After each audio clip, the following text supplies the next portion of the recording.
ஆண்டவராகிய இயேசு கிறிஸ்துவின் இனிய நாமத்தில் இந்த மத்தியான ஆராதனைக்கு வந்திருக்கிறவங்க அனைவரையும் நாங்கள் வாழ்த்தி வரவேற்கிறோம். ஹல்லேலூயா.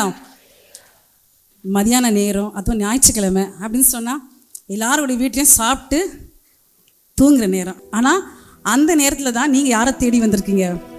இயேசுவை நீங்கள் தேடி வந்திருக்கிறீங்க. தூங்குறது மாத்திரம் இல்லை, இயேசுவை பற்றி அறியாத அநேக ஜனங்கள் என்ன செய்வாங்கன்னா சினிமா பார்த்துட்டு இருப்பாங்க, இன்னும் மற்றும் உலக காரியங்களுக்கு பலவிதமான காரியங்களுக்கு செலவழிச்சிட்டு இருப்பாங்க. ஆனாலும் நீங்களோ ஆண்டவராகிய இயேசு கிறிஸ்துவை, அந்த ஜீவனுள்ள தேவனாகிய கர்த்தரை நோக்கி அவருடைய சமூகத்தில் ஓடி வந்திருக்கிறீங்களே ஒரு ஏக்கத்தோடு, எனக்கு ஏசப்பா அற்புதம் செய்ய மாட்டாரா? என் வாழ்க்கையில் ஏதாவது ஒரு நல்லது பிறக்காதா? என்னுடைய கெட்ட காலத்துக்கு ஒரு முடிவு வராதா? தேவனாகிய கர்த்தர் எனக்கு ஒரு பெரிய அற்புதம் செஞ்சால் எவ்வளோ நல்லா இருக்கும், இந்த கஷ்டகாலம் மாதிரி நான் எவ்வளோ சந்தோஷமாக வாழுவேன் அப்படின்னு சொல்லி ஆண்டவரை நோக்கி அவரை நம்பி அவரை சார்ந்து ஓடி வந்திருக்கிற உங்களுக்காக தான் ஆண்டவரை இயேசு கிறிஸ்து ஒரு அருமையான வார்த்தையை வேதத்தில் வைத்திருக்கிறாரு. அந்த வேதத்தில் வசனத்தை நம்ம வாசிக்க கேட்போமா? ஏசாயாவின் புஸ்தகம் 60வது அதிகாரம் 20வது வசனத்தின் பிற்பகுதியை நம்ம வாசிக்க கேட்போம். உன் துக்க நாட்கள் முடிந்து போகும். உன் துக்க நாட்கள் முடிந்து போகும். எவ்வளோ துக்கம் சொன்னாலே அது ஒரு கவலையின் நாட்கள், கண்ணீரின் நாட்கள். இன்னும் அநேக நம்ம பெண்கள் எடுத்துக்கிட்டோம் அப்படின்னு சொன்னோம்னா பல விதத்தில் அவங்க கண்ணீரின் பாதையில் கடந்து செல்கிறாங்க. நிறைய வீட்டில் குடிகார கணவர்கள் இருப்பாங்க, இல்லைன்னா குடும்பத்தில் ரொம்ப கடன் வாங்கினதுனால அந்த கடன் பாரம் அவங்கள தாங்க முடியாது, கடன்காரங்க அவங்கள நெருக்குவாங்க. இன்னும் வியாதியினால் எவ்வளோ பிரச்சனைகள், இன்னும் பிசாசின் போராட்டம், பல தொல்லைகள். அந்த துக்கம் இதயத்தில் தாங்கவே முடியாது. பல நேரங்களில் நம்ம ரொம்ப அதிகமாக வேதனைப்பட்டு கண்ணீர் விடும் போது வெளியில் சில நேரத்தில் நம்மளோட துக்கத்தை சொல்ல முடியாத நிலைமையில் இருப்போம். அப்போது நம்ம நமக்குள்ளேயே அழுதுட்டு இருப்போம். அப்படி அழுதுகிட்டு இருக்கிற நேரத்தில் நம்மளை அறியாமலே உள்ளுக்குள்ளே ஒரு நெஞ்சு வலி வரும். ஐயோ, எனக்கு எவ்வளோ பெரிய துக்கம் என் வாழ்க்கையில், இந்த துக்கத்துலேருந்து எனக்கு ஒரு விடுதலை கிடைக்காதா? எனக்கு ஏசப்பா எனக்கு ஒரு அற்புதம் செய்ய மாட்டாரா? எவ்வளோ காலத்துக்கு தான் நான் இந்த பாடுகளை நான் சுமந்துக்கிட்டே இருப்பேன்? ஆண்டவரே, என்னை கண்ணோக்கி பார்க்க மாட்டீங்களான்னு சொல்லி நீங்கள் ஏங்கி கொண்டிருப்பீங்களே, உங்களுக்காக தான் ஏசப்பா சொல்கிறாரு, உன் துக்க நாட்கள் முடிந்து போம். சீக்கிரமாக உங்களை துக்கம் முடிந்து போம். அதுவும் இந்த நாளில் இந்த இடத்துல வானத்தின் வாசல் சபைக்கு நீங்கள் ஆண்டவரை தேடி இந்த மத்தியான வேளையில் எல்லாரும் தூங்கக்கூடிய வேளையில் நீங்கள் அவரை நோக்கி அவர் பாதத்தில் ஓடி வந்திருக்கீங்களா பார்த்தீங்களா? உங்களுக்கு தான் உங்களுடைய வாழ்க்கையில் இருக்கிற எல்லா துக்கத்தையும் நம்ம அருமை ஆண்டவராக இயேசு கிறிஸ்து எல்லாத்துக்கும் ஒரு முற்றுப்புள்ளியை இன்னைக்கு வைக்க போறாரு. ஆமே. நீங்கள் விசுவாசத்தோடு நம்பிக்கையோடு அவரை நோக்கி ஜெபிக்கிற ஒவ்வொரு ஜெபத்துக்கும் இந்த நாளில் நிச்சயம் பதில் வரும். நம்ம வேதத்திலிருந்து எப்படி துக்கமான சூழ்நிலை இருந்தவங்களுடைய வாழ்க்கையில ஏசப்பா எப்படி அவங்களுடைய வாழ்க்கையில அற்புதம் செய்தாருன்னு சொல்லி நம்ம பார்ப்போமா? யோவான் எழுதின சுவிசேஷம் 5வது அதிகாரம் 5வது வசனத்தை எடுத்து வாசிப்போம். 38 வருஷம் வியாதி கொண்டிருந்த ஒரு மனுஷன் அங்கே இருந்தான். 38 வருஷம் வியாதி கொண்டிருந்த ஒரு மனுஷன் அந்த இடத்துல இருக்கான். அவனுக்கு 38 வருஷம் அப்படின்னு சொன்னாலே நம்ம நார்மலாக யோசித்து பாருங்களேன். இப்போ ஒரு ஃபீவர் இருக்கு, சாதாரணமாக ஒரு ஃபீவர் வந்துச்சுன்னா ஒரு 2 டேஸ் இருக்கும், 3 டேஸ் இருக்கும். அதே ஃபீவர் ஒரு 1 வீக் அப்படியே ப்ரொசீட் ஆகி போகும்போது நம்மளுடைய சரீரம் எவ்வளோ பலவீனப்படும்.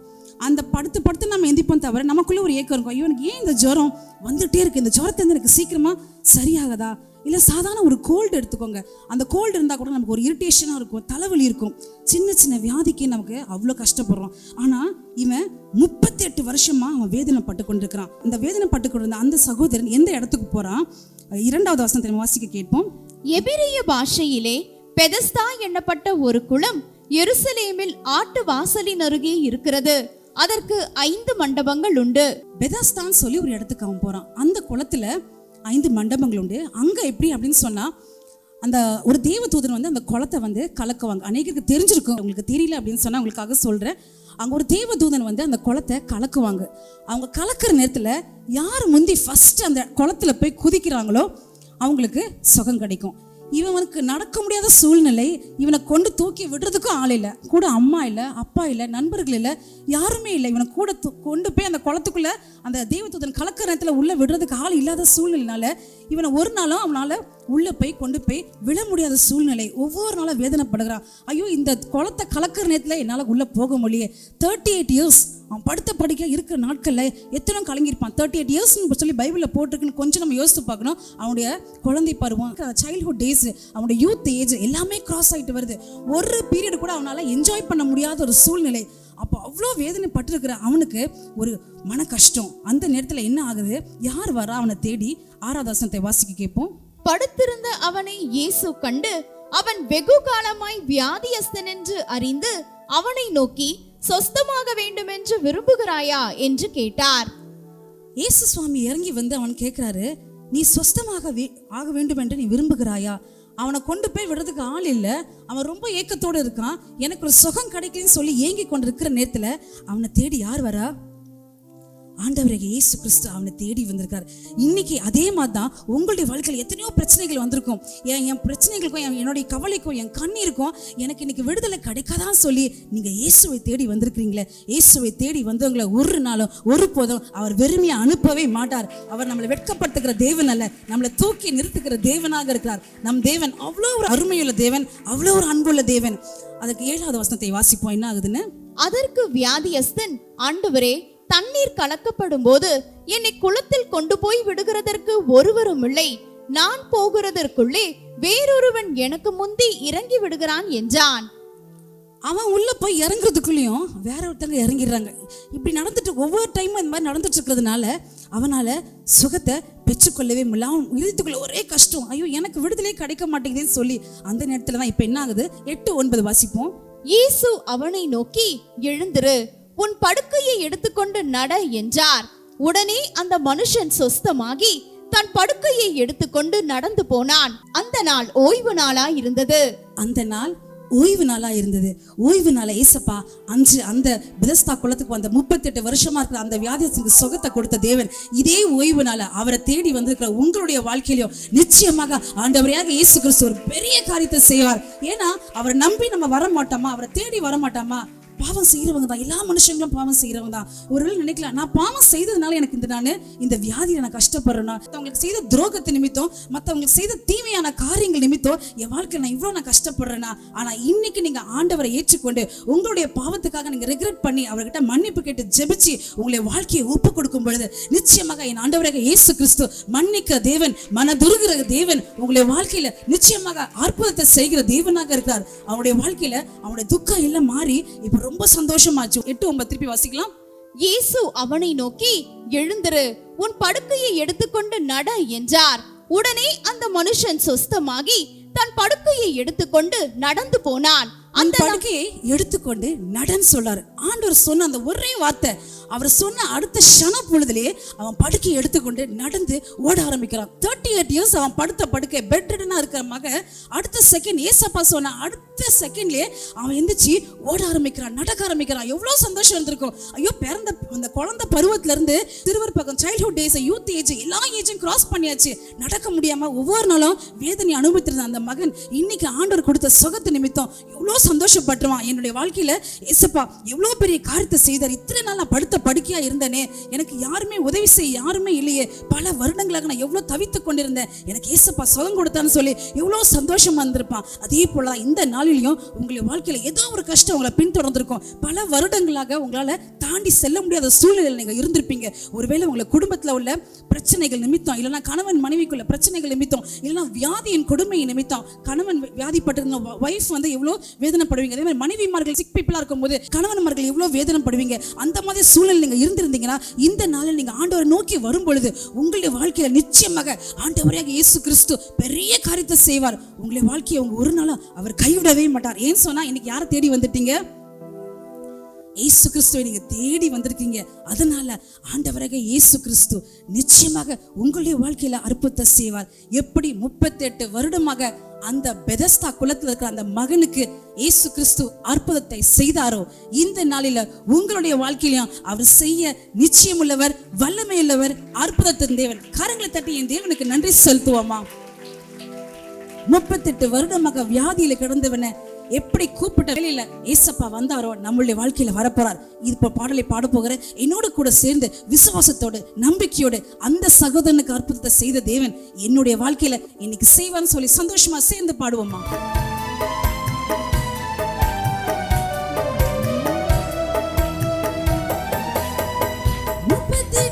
வருஷமாக வியாதியிலே கிடந்தவனை படுக்கையை எடுத்து கொண்டு நட என்று சொன்னீரே.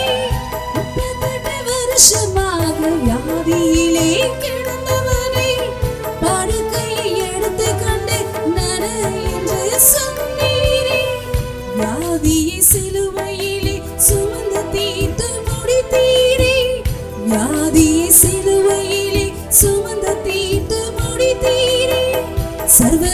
தேவனே எங்கள் இயேசுப்பா, சர்வவல்ல தேவனே எங்கள் இயேசுப்பா, நெஞ்சியப்பா.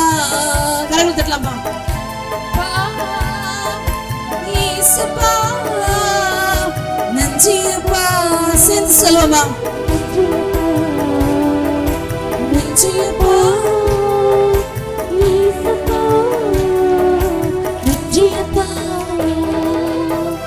கூப்பிட்ட வேளையிலே ஓடி வந்தீரே, குறைகள் எல்லாம் தீர்க்க புது பலன் தந்தீரே.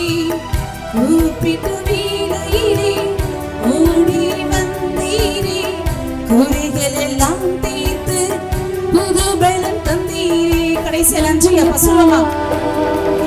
நன்றியப்பா இயேசுப்பா, நன்றியப்பா நன்றியப்பா நன்றியப்பா இயேசுப்பா, நன்றியப்பா.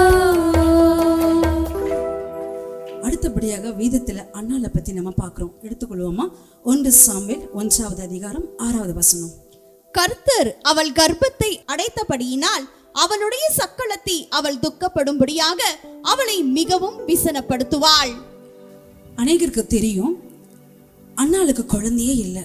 பல வருடங்கள் ஆகியுமே அவர் குழந்தை இல்லாதனால ஏற்கனவே குழந்தை இல்லைன்னு சொல்லி அவர் ரொம்ப துக்கத்தோடு இருக்கிற அந்த சூழ்நிலையில அவளை சக்கலத்தை என்ன செய்யறா? இன்னும் அதிகமா குத்துறா, இன்னும் அவளை வேதனைப்படுத்துகிறா.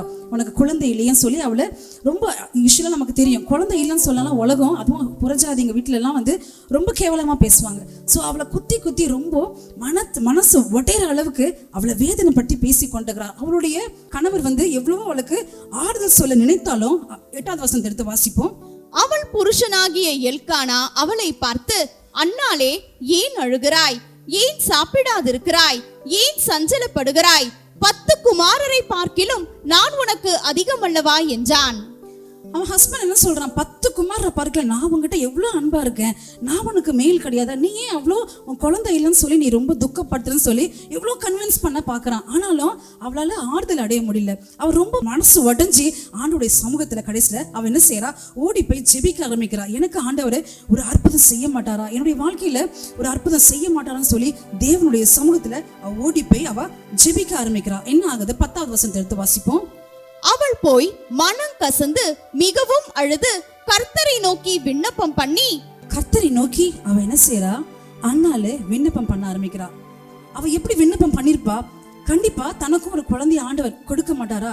சீக்கிரம் ஆண்டவர் தனக்கும் ஒரு குழந்தைய கொடுக்கணும்னு சொல்லி அவ நிச்சயமா ஆண்டவர் சமூகத்துல போராடி ஜெபிச்சிருப்பா. அவ நன்றி சொல்லியும் ஜெபிச்சிருப்பா. இவ்வளோ முறையில ஜெபிச்சிருப்பா. அந்த வலியும் வேதனையும் இந்த பாதையில கடந்து சென்ற அநேக பெண்களுக்கு உங்களுக்கு தெரியும். அப்ப அவ்வளோ வேதனையின் மத்தியில அவ ஆண்டவர் சமூகத்துல தன்னுடைய பாரத்தை அவர் கொட்டி முடிச்சவன அவ என்ன செஞ்சா? அதுக்கப்புறம் என்னுடைய விண்ணப்பத்தை, என்னுடைய குறையெல்லாம் நான் தேவனுடைய சமூகத்துல நான் வச்சுட்டேன்.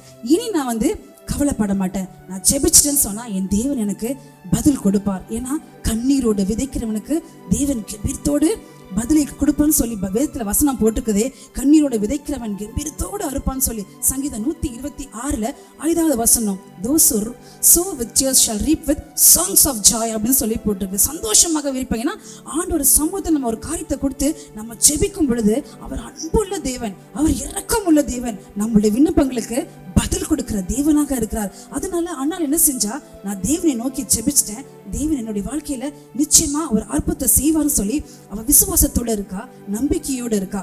18வது வசனத்தையும் 20வது வசனத்தையும் வாசிக்க கேட்போம். அப்பொழுது அவள், உம்முடைய அடியாளுக்கு உம்முடைய கண்களிலே தயை கிடைக்க கடவது என்றாள். பின்பு அந்த ஸ்திரீ புறப்பட்டு போய் போஜனம் செய்தாள். அப்புறம் அவள் துக்கமுகமாய் இருக்கவில்லை. சில நாள் சென்ற பின்பு அன்னாள் கர்ப்பவதியாகி ஒரு குமாரனை பெற்று கர்த்தரிடத்தில் அவனை கேட்டேன் என்று சொல்லி அவனுக்கு சாமுவேல் என்று பெயரிட்டாள். அவ ஆண்டவர் சமூகத்துல விண்ணப்பத்தை வச்சவன அதன் பின்பு அவ என்ன செஞ்சா?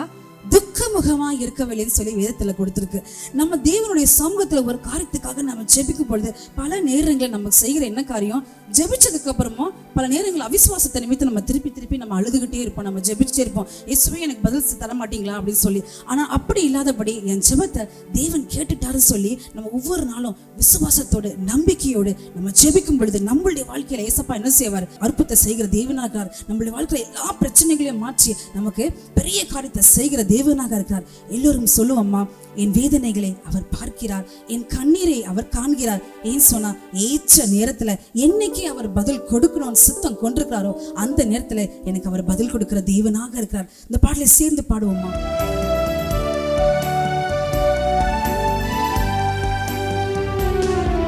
என் வேதனைகளை அவர் பார்க்கிறார், என் கண்ணீரையும் அவர் காண்கிறார். என் வேதனைகளை அவர் பார்க்கிறார், என் கண்ணீரையும் அவர் காண்கிறார். ஏற்ற நேரத்தில் பதிலை தருகிறார், ஏற்ற நேரத்தில் பதிலை தருகிறார், பதிலை தருகிறார். சொல்லுவோம், அவர் நல்லவர், அவர் ரொம்ப அன்பு நிறைந்தவர், வல்லமையுள்ள தேவனாக இருக்கிறார். அன்பு நிறைந்தவர், அவர் நல்லவர், சர்வ வல்லவர், அன்பு நிறைந்தவர். எனக்கு ஒரு நேசருண்டே, அவர்தான் இயேசுராஜா. எனக்கு ஒரு புகலிடம் உண்டு, அவர்தான் இயேசுராஜா. இந்த இடத்துல இந்த மத்தியான ஜெபத்துக்கு பல வருடங்களாக குழந்தை இல்லாமல் நீங்கள் ஒருவேளை வந்திருக்கலாம். ஒருவேளை திருமணமாகி 5 வருடம் 10 வருடம் எவ்வளோ வருடங்கள் ஆயிருக்கும், எனக்கு குழந்தை இல்லையே. ஒவ்வொரு குழந்தைங்களை பார்க்கும் பொழுது உங்களுக்கு ஒரு ஏக்கம் இருக்கும், ஐயோ எனக்கு ஒரு குழந்தை இருந்துச்சுன்னா நான் இவ்வளோ சந்தோஷமா இருப்பேன் அப்படின்னு சொல்லி வந்திருப்பீங்க. ஆனால் இந்த நாளில் இந்த இடத்துல ஆண்டவரை தேடி நீங்கள் வந்துட்டீங்க. நிச்சயமா தேவனாகிய கர்த்தர் உங்களுடைய வாழ்க்கையில பெரிய காரியத்தை செய்கிற தேவனாக இருக்கிறார். இன்னும் ஒரு வருடத்துக்குள்ள நீங்க விசுவாசிக்கும் பொழுது நிச்சயமாக குழந்தை இல்லாதவளுக்கு என் தேவனாகிய கர்த்தர் நிச்சயமாக கர்ப்பத்தின் கனியை கொடுத்து அவர் ஆசீர்வதிப்பார். ஆகவே நம்ம ஒவ்வொரு நாளும் ஆண்டவரை நோக்கி ஜெபிக்க விசுவாசத்தோட ஒவ்வொரு காரியங்களும் நம்ம அவர் சமூகத்தில் நம்ம கேட்கும் பொழுது நிச்சயமாக நம்மளுடைய வாழ்க்கையில தேவனாகிய கர்த்தர் அற்புதத்தை செய்வார். ஒரு பாடலை பாடின வார்த்தையை நான் முடிக்க விரும்புகிறேன். அன்னாலே போல ஆலயத்தில் அழுது நான் ஜெபித்திருவேன். நம்ம ஜெபிக்க நம்மளுடைய துக்கமோ எல்லாமோ இந்த நாளில் நமக்கு சந்தோஷமாக தேவனாகிய கர்த்தர் நிச்சயமா மாற்றி போடுவார். சேர்ந்து பாடலாமா?